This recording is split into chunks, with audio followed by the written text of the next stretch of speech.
It is well known that ever since a certain magical girl thief appeared, any mascot related to magical girls, especially those with white fur, red eyes, and a large tail, would be taken out and shot many times. Our protagonist, Baye, is also a magical girl. Her human job is working in a convenience store, where she often faces trouble from local thugs. Whenever a monster with a corrupted soul appears, Baye, summoned by a mascot resembling QB, would rush out of the store, transform, and defeat the monster. She quickly locates the evil strategist, Mira. Unexpectedly, Mira, an executive of the enemy organization, falls in love at first sight upon seeing Baye, his glasses shattering. Mira, as the head of the evil executives, once led his team planning to invade Earth to bring victory to the evil king. However, on his first mission, he fell in love at first sight with Baye, the magical girl enemy, and kept visiting her, even bringing gifts. On a rainy day, he held an umbrella for Baye and asked if she liked chiffon cake. Seeing Mira's shoulder getting wet, Baye found a shelter to stay dry. Mira cut the cake and offered it to Baye, who noted that Mira was generous and friendly even to an enemy. Mira's heart raced, and he found it hard to breathe. Mira was born into an elite evil family and had led a privileged life, even becoming the trusted right-hand man to the evil king. Once capable of destroying a nation with a mere gesture, he now repeatedly acted foolishly in front of Baye. Noticing something was off with Mira, Baye moved closer to check his forehead for a fever, noting it was indeed hot. Mira felt overwhelmed, feeling hot all over. Never mind. It's normal to like Baye. I have my own pace. After finishing the chiffon cake, Baye thanked Mira, who dismissed the cake as trivial. However, he worried about Baye's lack of caution in accepting food from an enemy. Baye mentioned she had to eat since she hadn't eaten much that week. Mira remembered that humans could die without food. Baye nodded, mentioning that since middle school, she had been living alone, juggling jobs and helping at a kindergarten, besides being a magical girl. Sometimes she was too busy to eat, but she was comforted by the thought of saving money, nearly moving Mira to tears. Mira offered Baye more cake, insisting she must eat well to fight properly. Defeating a magical girl in poor condition would disgrace their organization. Thus, he decided to give Baye a year's supply of rice. Mira returned to his office with a stern face and declined the tea offered by his subordinate. The thought of successfully getting close to Baye made him shyly bump his head against the sofa. He then reminded himself that he was the evil chief strategist and must quickly gather information on Baye to defeat her. However, when he opened his computer, he ended up ordering a new cake that girls love. The next day, he went to find Baye with the new cake and discovered she hadn't slept all night and collapsed. Upon asking, he learned Baye was desperately trying to make money. It turned out she grew up in an orphanage, which was then bought by a land shark. At that time, the magical girl mascot approached Baye, asking if she wanted to make money to repay the orphanage and become a magical girl. Baye agreed to the contract, only to find out later that the mascot had colluded with the land shark. Mira criticized the mascot as a shady character, indeed resembling the QB mascot, and also a beast. Mira told Baye not to be a magical girl anymore, since she wasn't fighting willingly. However, Baye responded that someone would always be deceived, so she might as well take on the burden. Moreover, it was through becoming a magical girl that she met Mira. Seeing her shy demeanor, an excited Mira smashed a tree and exclaimed, "Take it! Just take my black card away!" Handling Mira was as easy as flipping his hand. Mira still urged Baye to give up being a magical girl, otherwise, their next meeting might end in violence. Then, turning around, Mira asked Baye what cake she wanted next. Baye said there was no need for special preparations. Mira realized he was bewitched but couldn't control his own actions. Upon seeing a new cake recommendation, he picked up the phone and placed an order without a second thought. As the strongest deputy of the evil faction, Mira would never admit that she fell in love with her enemy Byakuya at first sight. She researched Byakuya's information under the pretense of finding a way to defeat him. When a subordinate brought her tea, thinking Mira was a formidable magical girl, he offered to help. Mira refused, declaring that magical girls were her own affair. Mira managed to get a custom-made cake and met Byakuya, who was in work clothes, at the park. Seeing Byakuya eat the cake, Mira thought to herself how adorable it was. She asked Byakuya how many jobs he had, and after counting on his fingers for a while, Mira was shocked by the number. She worried about Byakuya getting tired from working at the convenience store and asked what he usually did at work. Byakuya showed her how to heat up a bento, which Mira found utterly charming. Byakuya thought about it and said it might be inappropriate to wear his usual clothes. They were enemies after all, and should wear battle attire. So, Byakuya transformed on the spot, and Mira, pushing up her glasses, asked him to do it again so she could record it as a keepsake. Later, Mira worried that Byakuya might get tired of sweets and planned to take her for sandwiches next time. She asked Byakuya if he liked any other foods, and he said he would eat anything nutritious. Noticing Mira's sleeve was burned, Byakuya decided to mend it, making Mira think they were just like a married couple. She then learned that Byakuya was very skilled at mending clothes because his family was not wealthy, and he had to carefully mend his clothes from school to wear them again. Mira immediately pulled out a black card, indicating she wanted to take Byakuya shopping as a reward for his hard work. Byakuya mentioned that his home's Kyubey number 2 managed the money well and even made many financial plans, handing Mira a business card with poor content. Mira worried that Byakuya might be taken advantage of by this Kyubey number 2. After repairing the sleeve, Byakuya said, being a magical girl was not as hard as imagined, perhaps because he had met someone as kind-hearted as Mira. Mira, clutching his coat, refused to admit he was kind. Back at headquarters, the subordinates admired Mira, the legendary ruthless strategist. Mira raised his hand, exposing a pink flower in his cuff. His ruthless image collapsed, and he decided to hide his clothes and proceed with the day's plan to summon slimes to attack humans. While laughing at humans as trash, he saw Byakuya struggling, surrounded by slimes.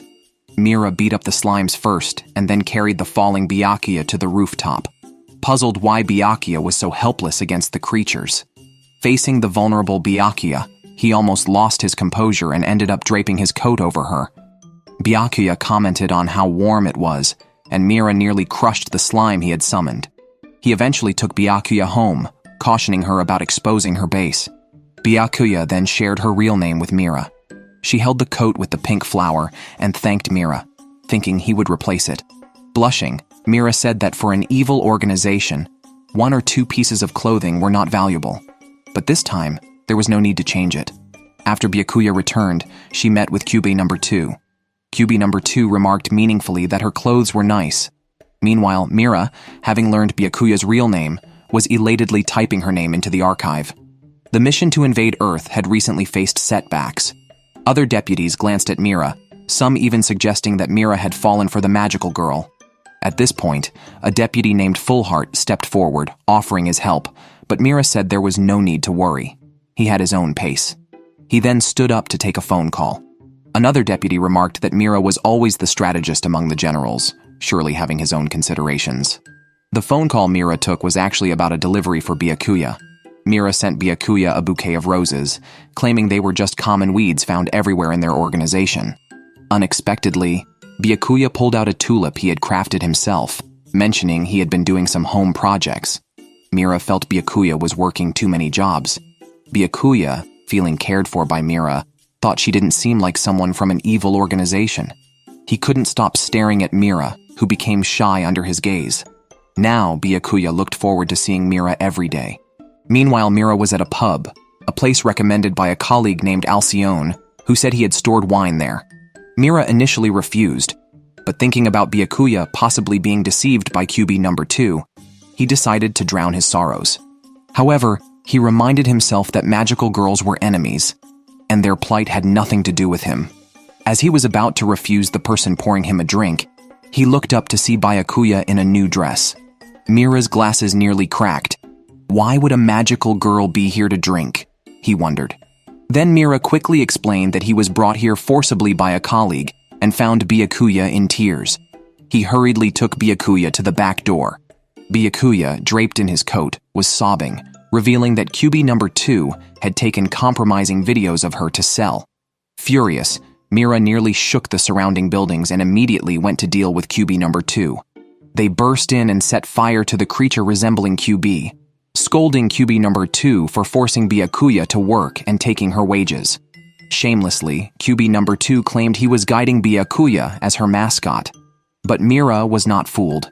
It was clear someone was hidden inside the oversized cat doll. Kyubei number 2, claiming to be just a large-headed cat, also mentioned that Byakuya as a magical girl belonged to him, and he would have arranged other jobs for her if not for the need to keep magical girls pure. Enraged, Mira snapped his head off. Kyubei number 2 stated they did not understand the concept of death, and he would return someday, forever watching over Byakuya. Go die far away, Mira thought, finding the messenger of magical girls to be terrible. He then recorded it in the archive. To show her gratitude for Mira's help, Byakuya invited him to stay for dinner. Mira was thrilled and looked forward to it. He realized the beef they were eating was the same one he had given to Byakuya. After dinner, Byakuya mentioned that she had only ever seen Mira drinking tea, and had thought he either disliked sweets or did not need to eat. She was relieved to see him eating. Mira shared that his mother used to prepare desserts for him, which reminded Byakuya of her upbringing in an orphanage. She said they did have snacks at the orphanage, but not often, and it was a treat when she got some. Mira felt tender-hearted hearing this. Before leaving, Byakuya asked if he could keep the coat a bit longer since the dry cleaners were charging triple the price. To avoid high costs for Byakuya, Mira decided to wear it home, only to find it was the coat with the small flower design he knew Byakuya had been admiring. He thought of giving it to her again. After he left, Byakuya looked forward to meeting him again the next day.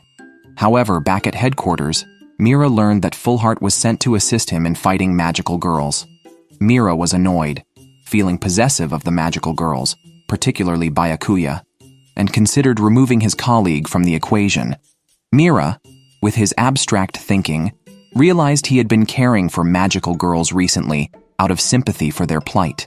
He decided to make Byakuya happier to return to his normal self, playfully thinking about getting married quickly. Mira and Fullheart, who had known each other since they joined the organization, understood each other well. Fullheart, from a noble family, always felt Mira was in some trouble and forced eye contact, thinking the usually cold Mira couldn't possibly be smitten with a magical girl. He didn't want his brother betraying the organization, but was willing to help if Mira truly fell in love.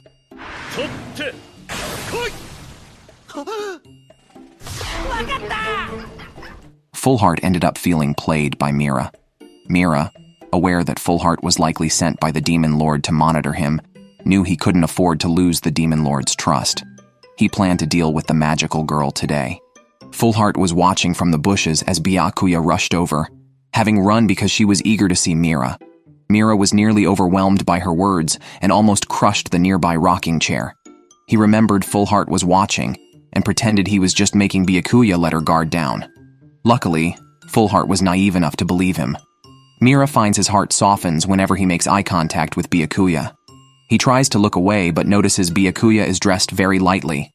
He jokes about who dresses a magical girl like this. Then, Byakuya pulls out a lunchbox, thanking Mira for his care. Mira jokes that the food is poisoned, but he can't resist the lunch she made and eats it in front of Fullheart. Fullheart recalls seeing Mira burn down towns and asks if he never hesitates. Mira once advised him that if he felt too compassionate, he should leave the organization or it would doom him. Mira shouts he would die with no regrets and eats the lunch, telling Fullheart that human poison is weak. Fullheart reflects on the serious battles Mira faces daily and feels embarrassed to harm such a gullible person. Yet, Fullheart says he wants to fight again and meet Byakuya. Mira feels increasingly murderous and jokes about killing his brother. The next day, he almost slips up, thinking if Fullheart met Byakuya, he would kill him. Instead, he introduces Fullheart to Byakuya, interrupting their handshake multiple times, claiming touching Byakuya could cause an explosion. Fullheart is shocked to learn Byakuya is a magical girl for money, lacking conviction. Mira then pulls out a chocolate cake he ordered, winking at Fullheart and lying that it's poisoned. He tells Fullheart not to eat it. Just watching him and Byakuya eat is fine. Byakuya intended to share the cake with Fullheart, but when Mira wipes cake from her mouth, Fullheart thinks Mira is being strategic and praises him. He turns around to find Mira contemplating killing him. They go to buy drinks, and Fullheart says Byakuya is cold to him, perhaps cautious. Mira proudly claims Byakuya's gentle expressions are just for him. He pretends to throw a ball for Fullheart to fetch, planning to deceive his brother. Mira returns alone to chat with Byakuya, hearing her praise Fullheart as a good person. Jealous, Mira asks if Byakuya likes Fullheart. She sees Mira is unhappy and reassures him that she had a great day because she met his colleague and learned more about Mira. Just as their relationship seems to deepen, Full Heart returns with a rabbit. Mira contemplates whether to kill him. According to Cube number 2, Byakuya lacks assertiveness and won't oppose anything except her core principles. She usually locks herself in a cabinet because it feels safer. Cube number 2 then calls her to go fight. Mira felt that the gifts he had been giving Byakuya were becoming too repetitive. So, he considered what new dessert he could give her. Just then, a subordinate came to report that they had prepared a big surprise. Mira followed the subordinate down to the basement and discovered to his shock that Byakuya had been captured. The subordinates proudly took credit for this. Mira smiled and said he would now perform a very cruel interrogation and demonstrated on the subordinates, knocking them all out. Despite the subordinates being unconscious, there were still cameras overhead. Byakuya, looking embarrassed, said she needed to use the restroom. After ensuring she was not hurt, Mira blushed at her request, but asked her to hold on. He promised to find a way to release her. Byakuya was worried about causing trouble for Mira and mentioned that he had always taken care of her. If interrogation was Mira's job, she was willing to accept his punishment. Mira felt he was losing control but could not release her in front of the cameras, so he needed a change of situation. At that moment, Full Heart popped his head in, saying he had retrieved the watermelon. Mira remembered that Full Heart had a soft personality and would likely disapprove of the interrogation. Full Heart, misunderstanding the situation, thought they were engaged in some strange role-play and reminded Mira to be gentle since girls are fragile. Unable to hold it together any longer, Mira had to continue the act. He said that after knowing each other for so long, it was time to let things happen, and hinted that what was coming next was not suitable for minors. He then forcefully cut the camera feed. The subordinates watching the monitors saw the screen go black and could only faintly hear strange breathing sounds. Embarrassed, they decided to go on patrol. In reality, Mira was just tickling Byakuya and told her to pretend she was being tortured so he could release her. Curious, Byakuya asked why Mira was helping her. He said he didn't want to see her give up from the start. Byakuya suddenly remembered her memories of the orphanage where, despite the kindness of the matron, there were too many children for her to get any attention, leading her to learn to endure fear and loneliness. When Byakuya woke up again, she found herself back at home. Mira asked why she hadn't told him she was feeling unwell. Byakuya thought she could endure it. Mira said he needed to return to handle the aftermath and warned her to be more careful next time, as he might not be able to help. Byakuya assured him she wouldn't make things difficult for him again, which made Mira very angry. Just as he was about to confront her, he realized Byakuya was scared of the thunder. After confirming several times if she wanted him to leave, Byakuya, in tears, asked him to stay. Mira sat beside her, noting another of her weaknesses, and vowed never to forget it, since after all, they were enemies. Meanwhile, the despicable QB number 2 was beaten up by a birdman who declared that Byakuya was not a qualified magical girl and that the child he brought was the real magical girl. This Mediterranean birdman, Angel Bird, like QB number 2, is a guide for magical girls. Angel Bird's magical girl, Hibana, swears and attacks when excited. Hibana, 15, loves cute things and was surprised to learn about the existence of magical girls. Encouraged by her doll companion, she became a magical girl. Although shy, Hibana is grateful to Angel Bird, but struggles to express her emotions, often resorting to her meow punch when overwhelmed.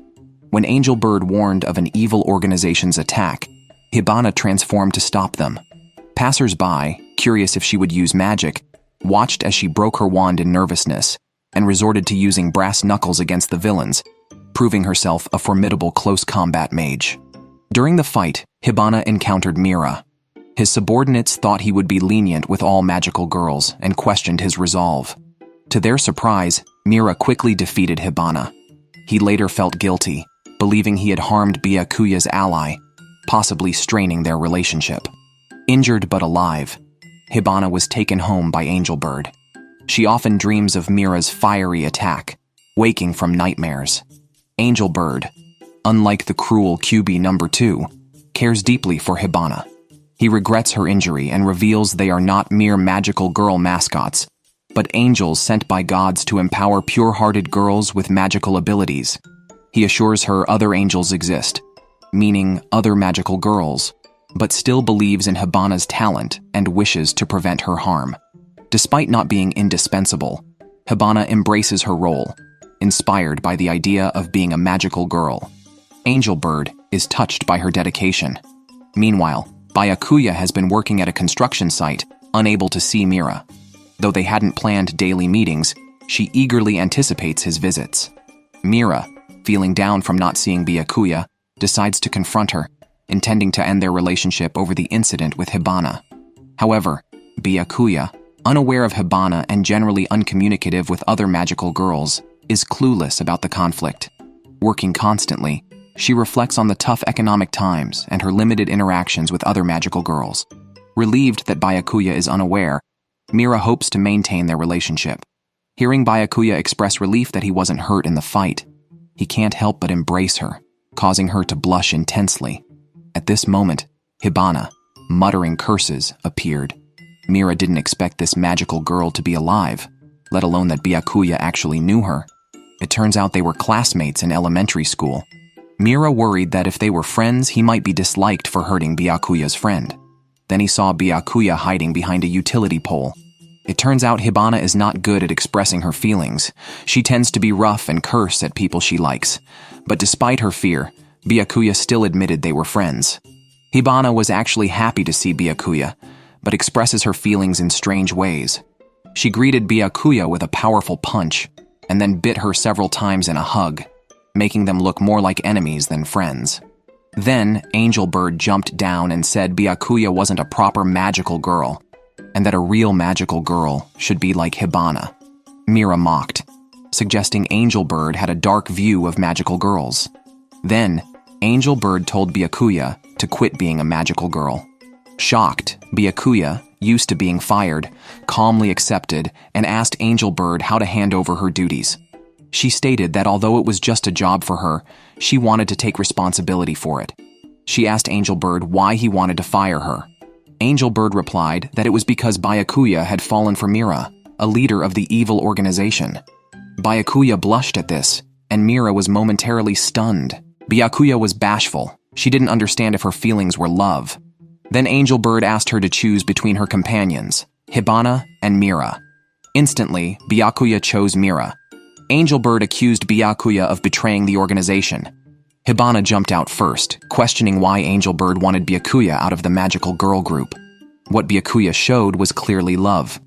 If magical girls were born from love, and Byakuya was to be removed for falling in love, wouldn't that destroy what magical girls stood for? Hibana could only respond with a curse. Angel Bird seemed persuaded but still didn't accept Byakuya unless she could prove she was friends with Hibana. Hibana gave Byakuya a fierce hug before leaving and said they could talk about romance next time. Later, Mira walked Byakuya home, telling her not to mind the nonsense from Angel Bird, who must have misunderstood. However, Byakuya covered her heart, blushing, not seeming to think it was a misunderstanding, bending the utility pole in her excitement. She was sure to have a sleepless night. Meanwhile, Angel Bird and Cube number 2 met to return to heaven for a meeting. Once in heaven, their earthly disguises were removed. Brother, with all the cruel things you've done, you still have that face? No wonder people say that moral views follow facial features. With that face revealed, it could cause temporary amnesia among those who value beauty. As soon as Kyubei number 2 returned from the meeting, he found Mira and Byakuya playing chess at home. Kyubei number 2 criticized their lack of principles, mentioning their public displays of affection and now even dating at home. He wondered if they didn't take him seriously as a magical girl's messenger. Mira simply stated they were having a chess match. Unexpectedly, Angel Bird arrived, always disdainful of QB number 2's actions, and challenged him to a showdown to see whose magical girl was the strongest. Discovering Byakuya lived in such a shabby house, Angel Bird boasted that even Hibana's family warehouse was bigger. Hibana, who also arrived, was happy to see Byakuya, but greeted her with a chokehold. Proudly, Angel Bird claimed he had raised this magical girl well, only to be mocked by QB number 2 as a lolicon. Mira saw this as an opportunity to gather information. Both Angel Bird and QB number 2 praised their respective magical girls, while pointing out the others' flaws, which Hibana criticized, questioning their right to judge the girls. Both angels were taken aback by her comment. Upon returning, QB number 2 informed Byakuya of her new job at a barbecue restaurant, serving plates but not allowed to wear underwear. He suspected Mira had influenced Byakuya, especially after mentioning a thigh massage. Byakuya, however, took out vegetables she had prepared the night before from the refrigerator, explaining they were tight on money and this would be their dinner. As Christmas approached, Kyubey number 2 went out on a date, spending all the money he had earned. Meanwhile, Mira was carefully selecting a Christmas gift for Byakuya. Colleagues Alcyone and Spica offered to help but were declined. Another colleague, Belladorus, speculated about Mira's romantic intentions, but was disappointed to learn the gift might be for a girlfriend. Mira, cautious not to reveal Byakuya, claimed it was for a female friend. Alcyone and Spica then explained the different meanings behind various gifts, causing Belladorus, who had a crush on Mira, to blush and rush away. The colleagues reminded Mira to schedule a time to give the gift.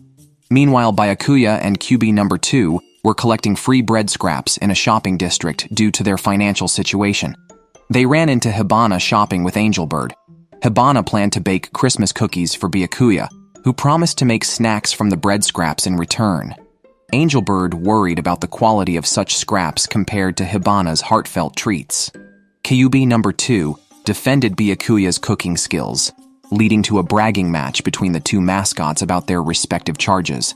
Angelbird understood the praise for Hibana, but was shocked Kyubi number 2 dared say such things about Byakuya, questioning how such a good girl ended up so mistreated. Hibana said the most important thing in cooking is the heart, and there's really nothing to compete over. Angelbird immediately understood, and Byakuya also remembered that the heart is most important in cooking. So, after work, she went to see Mira, telling him she wanted to see him more.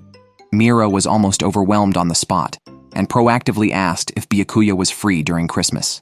Byakuya said she had to work over Christmas because the pay was good. Mira looked very disappointed, so Byakuya changed her mind, saying if she tried, she might have some time in the afternoon to eat cake. She also had another request, to have dinner with Mira. Mira said, "Isn't that obvious?" He would accept any invitation from Byakuya. But Byakuya said this time was different because it was Christmas, a holiday she had never cared about before. But this year, she wanted to spend it with Mira. Mira was so excited he nearly took off, rubbing a plush toy's head, and then asked what Byakuya liked to eat. Byakuya invited Mira to come over to her house to chat after dinner. Mira was smitten. On Christmas Day, Byakuya was part-time selling cakes when Mira appeared with flowers and bought all the remaining cakes to distribute as Christmas bonuses for an evil organization. On the way back, Byakuya and Mira went grocery shopping together, feeling almost like a married couple. Then Byakuya got some raffle tickets from the shopping district. Collecting 10 could win a prize. The top prize was 20 kilograms of rice. Mira almost had it delivered right away, but Byakuya said no. She couldn't always rely on Mira. However, they only won a consolation prize of tissue paper. Mira nearly maxed out his black card to win the raffle, but tickets were only available with purchases in the shopping district, and Byakuya also said the tissues were enough. Back home, Byakuya put on an apron to start cooking, and Mira immediately offered to help by washing the carrots. Byakuya said it was for the sauce, and that she had prepared the meatballs the night before. Mira saw a heart-shaped meatball and noticed Byakuya blushing. Excited, Mira found out today's meatballs included some tofu residue to make them look more substantial. Mira began planning to bring meat next time, thinking of them cooking together in the small kitchen, his heart racing. This was just like a newly married couple. After the meal, Mira eagerly awaited to see whether Byakuya would serve him a meatball shaped like a star or a heart. Receiving a heart-shaped one, Mira was thrilled. After dinner, Mira asked Byakuya if she wanted anything in return, since he had enjoyed her cooking. Byakuya hesitated, then said she hoped Mira would call her by her name, as it would sound more affectionate. Mira was incredulous, breaking several pairs of glasses. It seems the glasses suffered the most in this story. Byakuya stated that since it was Christmas, she hoped Mira wouldn't treat her as a magical girl, and that they could call each other by their names. So, they started calling each other by their names. When Kyubey number 2 returned home, he walked in on this mushy scene and slapped them both. Byakuya hadn't even noticed his return, commenting on how their mushiness wasn't good. "Don't forget their identity," then asked Byakuya to bring him a bowl of rice. Mira was still contemplating his own identity when he noticed that Kyubey number 2's meatball wasn't heart-shaped, making him feel victorious. At that time, Hibana and Angel Bird also arrived. Meanwhile, Mira had prepared gifts and a party for everyone at the evil organization, but he was spending the holiday with Byakuya. As they left Byakuya's house, it started to snow, and Mira wrapped a scarf around Byakuya. Together, they celebrated Christmas. Every morning, Byakuya would wake up Kyubey number 2 for breakfast. Typically, Kyubey number 2 wouldn't get up right away, but would tease her. He acted like an abstract boss from a company, occasionally calling a meeting based on his mood to reinforce Byakuya's role as a magical girl, not allowing her to talk back. He then made Byakuya learn a very embarrassing and juvenile line, mocking her when she actually did it. Byakuya said she would do it if it was part of her job. At that moment, Kyubey number 2 pulled out Byakuya's magical girl costume design, commenting that the clothing should be less and less. Several versions were made, each with less fabric until there were hardly any clothes left. Byakuya expressed her desire for more fabric in her clothing, but Kyubey number 2, the old beast, said her obedience and good physique should be displayed. Mira, however, seemed very pleased with Byakuya's figure, but Byakuya believed Mira wasn't that kind of person. Usually, her meetings with Kyubey number 2 ended without incident. On the other side, Mira was holding a meeting at the evil organization. The theme was the New Year's Eve party. Previously, everyone hoped to get by, but they never succeeded because their demon king looked forward to the New Year's Eve party and treated them like toys, making them compete and sweat until he was satisfied. As one of the Demon King's 7 executives, their job was just that. However, Mira, being an executive in charge of logistics, didn't have to join the competition. Mira proposed to hold a Don't Laugh contest like last year.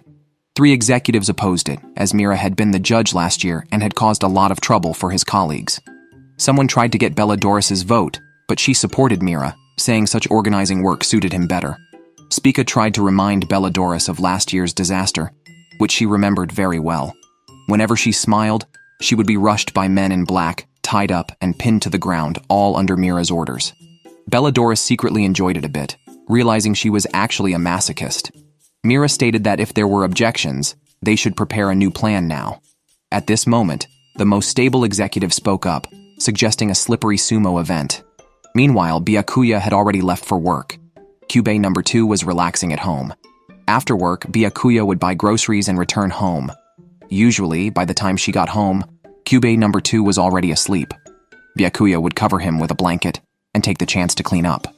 When Kyubey number 2 woke up, he would take Byakuya to the public bath. After bathing, Byakuya would wait outside for Kyubey number 2, who would emerge, shed his cat disguise, hand Byakuya a bottle of milk, and suggest making buckwheat noodles at home. Just noodles, no meat, due to their modest means. Eating noodles, Kyubey number 2 would ask Byakuya how she normally viewed herself. To Byakuya, Kyubey number 2 was usually just a cat, sometimes human-shaped, but more like family. Exasperated, Kyubey number 2 corrected her, complaining that he felt like a lousy father figure. Mira had recently gone to a celestial realm for a meeting. Byakuya spent the evening alone at home, too scared to peek out from under the covers. Meanwhile, Alcyone and Spica approached Mira to conduct a magazine's psychological test, suggesting Mira was obsessed with magical girls. According to the test, Mira had a smooth sailing life but was prone to romantic fantasies. Belladoris, passing by, was also roped into another test about what one would say if stranded on a planet after a spaceship crash. "That was close, I thought I was a goner," she remarked. Asked the same, Mira said he would comment, "This is just the beginning," after calming down. Alcyone then shared a desire to wander the planet with Spica. Realizing the test's outcome reflected post-event thoughts, Mira found the psychological tests somewhat pointless. They inquired with other executives, one of whom was uninterested in travel. Fullheart stood out, saying that despite the dangers, the space journey was a beautiful experience he would never forget. Because of the delay caused by answering the psychological question, Mira arrived late to the park and found Byakuya missing. Deciding to check her house that evening, Mira found Byakuya crouched at the door, looking despondent. She cried and rushed into his arms upon seeing him. At first, Mira was overwhelmed by her cuteness, but he regained composure when he saw her shivering. Byakuya explained that Cube number 2 was not home and asked Mira to stay the night, hinting at his company in a possibly haunted but affordable house she didn't want to leave. Mira followed Byakuya into the room and indeed found strange bloodstains inside. Byakuya explained that the ghosts had never harmed her before, so she decided to tolerate the situation and stay. However, recently at night, a female ghost would appear demanding her to return items, causing Byakuya sleepless nights. Despite this, the rent was incredibly cheap, so Byakuya decided to endure it for now. Mira felt this was unacceptable and insisted that Byakuya should move to a safer, brighter, and warmer house. This way he could come home to find Byakuya waiting for him. But then, wouldn't that just make him happy? Byakuya admitted she never believed in ghosts until Cube number 2 told her that angels and evil executives were non-human entities. She didn't want to deny Mira's existence, so she accepted the reality of paranormal occurrences and began to feel scared, which made Mira's heart race. Hearing that Cube number 2 would not be home tonight, Mira repeatedly reminded himself not to make mistakes, to avoid frightening Byakuya. However, a noise startled Byakuya, who then clung to Mira in fear. Overwhelmed, Mira decided to stay the night. They turned off the lights to sleep, and Byakuya, unable to resist, grabbed Mira's shirt from behind and thanked him for staying.